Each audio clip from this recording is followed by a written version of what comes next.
A new data center cooling company is raising a new funding round. Excelsius, which specializes in the business of liquid cooling, is raising $65 million. The information wrote about that news in our AI infrastructure newsletter, where we get into some analysis around the business as well. I want to bring on Josh Claman, CEO of Excelsius, to help us unpack the big news. Josh, welcome to the show. It's great to have you here. It's good to be here. Thanks. So, you had some big news today. Tell us about what your company does. So we make two-phase direct-to-chip liquid cooling. Liquid cooling in the data center is a huge challenge now as chips get hotter. The wattage of chips continues to increase, and within a rack or a server in a rack, the density of power and therefore heat, residual heat, continues to increase. This is a huge challenge for data centers to manage this. Um, a few years ago, there was a kind of a competition of new architectures for cooling. As liquid cooling, the consensus was building the liquid cooling to be required for the data center market over the next few years. And one was immersion. When we founded our company, we thought that was interesting, but probably an impractical architecture for broad adoption. Immersion was the way that they used to cool it. What does that even mean? Immersion means you actually put the server equipment in a pool of non-conductive fluid. So Oh, it's kind of a bathtub of non-conductive fluid. So the whole server goes in. huh. This had a lot of hype, 3 or 4 years ago.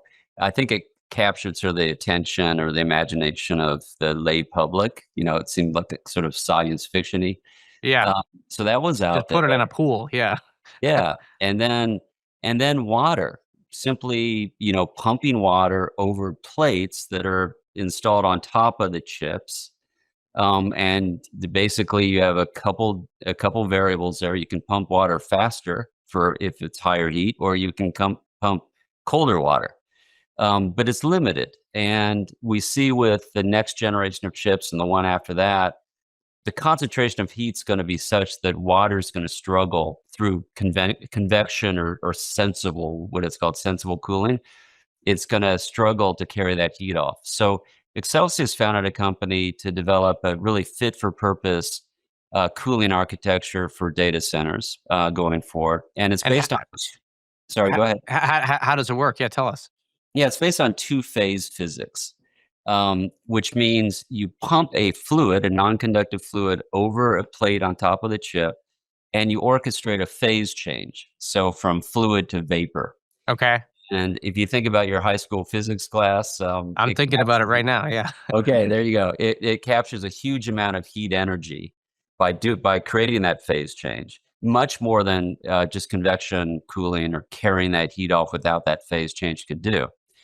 There are a lot of advantages to this. One, it's a very efficient cooling. So we can tie this into some of the conversation over the last few days that Jensen created this sort of sort of shake in the market because he said, Right. Yeah. Because correct me if I'm wrong, but he basically said that the new Rubin chip family was not going to need as much of the chilling equipment. I think right. yeah, that's what he said, and it shook up sort of the big chiller manufacturers in the world, JCI and Vertiv, et cetera.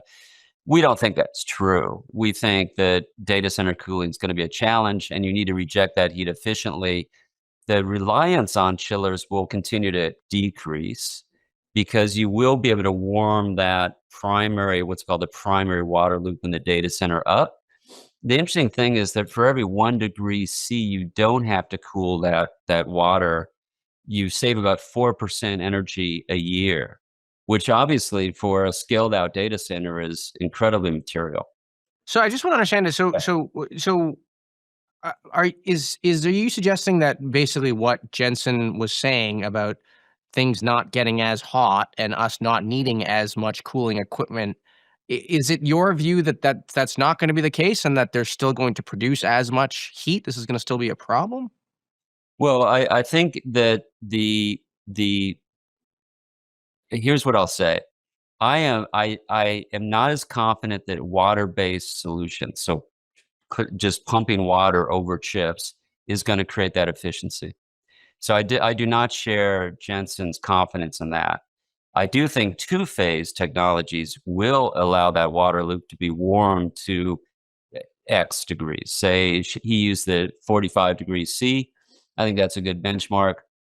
And And and, that's and the difference here is that when he says pumping water over top of the plate, that's it's not going from liquid to gas. It's just a just stream of water. water.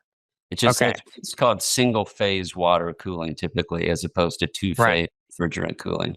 right. The That was not in the high school physics class, by the Right. way. Yeah, exactly. The key here is that if we can Excelsius, what we focus on is running a very efficient IT loop cooling with refrigerant.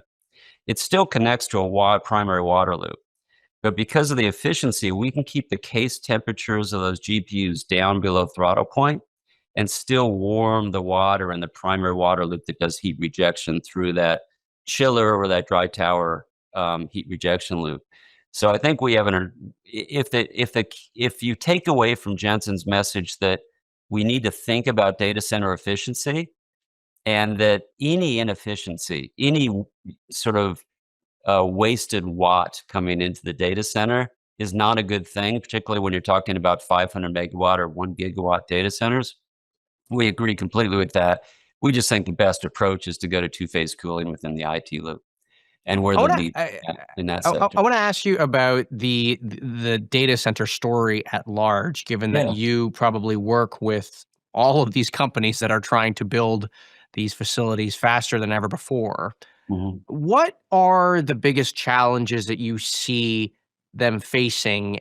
Look, cooling, obviously, in the space that you're in, that's one thing they have to figure out. But do you see the biggest challenge being the speed at which these facilities are trying to get created? Do you see there being actual technical challenges with the scale of the size of the facility?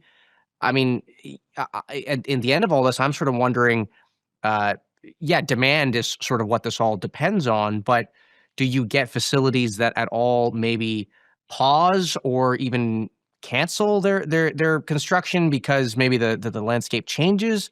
What do you think of all that? There's a lot to that question. I think that the data center market will continue to expand. Whether it expands exactly as predicted or 75% of that, it really doesn't matter. It's still one of the more exciting growth stories over the last few decades. I do think there are going to be some technical challenges, and there are two legs to this. One, how do you power these incredibly high density racks? So people are talking about new sort of power conditioning architectures. It's a big area of a lot of innovation. The other one is cooling these. Right. I do worry that some of these it's a fairly conservative sector that is being thrown into the deep end very quickly. If you think about the data center sector for 30 or 40 years, it's really innovated incrementally. And Hmm. suddenly with the advent of AI, they have to figure out how to cool these things and power these things and do all that in a real step function. It's not at all linear. And my fear is that people are because they are struggling to keep up or stay up on the learning curve of all these different innovations, they're going to make some bad decisions. And I think water cooling. What do you think is that yeah, is that water cooling is Yeah, I a think bad water decision? cooling is a bad decision. I think one, it doesn't have the heat removal headroom that you need to sustain that infrastructure for 5 to 10 years, because these chips are just going to continue to get incrementally more powerful. Also, there are some other issues with this. There's a linear relationship between flow rate and heat transport.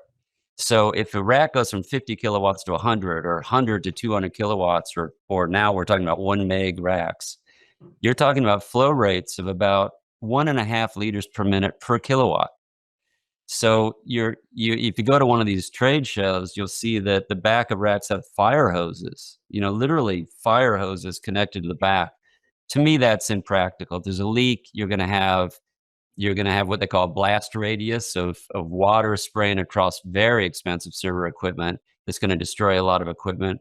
You have this headroom issue with that, and you also have some fairly arcane technical issues, which I won't go into for this audience. But there are a lot of What about missteps on the power side of this? Where could you see that happening?